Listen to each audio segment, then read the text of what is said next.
Hello നമസ്കാരം. K സ്മാർട്ടുമായി ബന്ധപ്പെട്ട് ഒരു ഡൗട്ടാണ് ഇന്നത്തെ വിഷയം. അപ്പോൾ 1-2 പേര് എന്നെ വിളിച്ചിട്ട് കംപ്ലീഷൻ പ്ലാൻ, അതായത് ഒക്യുപ്പൻസി കംപ്ലീഷൻ കൊടുക്കുമ്പോൾ നമ്മൾ അതിന് മുന്നേ ഉള്ള കാര്യങ്ങൾ, ഇപ്പോൾ കെ സ്മാർട്ട് വഴിയാണ് നമ്മൾ പെർമിറ്റ് എടുക്കുകയാണെന്നുണ്ടെങ്കിൽ ഓക്കെ, അല്ലാതെ സങ്കേതം IBBMs അതുപോലുള്ള സോഫ്റ്റ്വെയറിൽ ചെയ്തിട്ട് പെർമിറ്റ് എടുത്തിട്ട് നമുക്കത് കെ സ്മാർട്ടിലേക്ക് എങ്ങനെ കൊണ്ടുവരാം.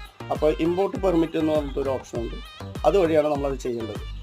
അപ്പോൾ ഇമ്പോർട്ട് പെർമിറ്റിൽ ചെയ്യാനുള്ള കാര്യങ്ങൾ എന്ന് പറഞ്ഞു കഴിഞ്ഞാൽ നമ്മളെ പെർമിറ്റിന് കിട്ടിയ ഡോക്യുമെൻറ്റ്സും കാര്യങ്ങളൊക്കെ അതിൽ അറ്റാച്ച് ചെയ്യാം.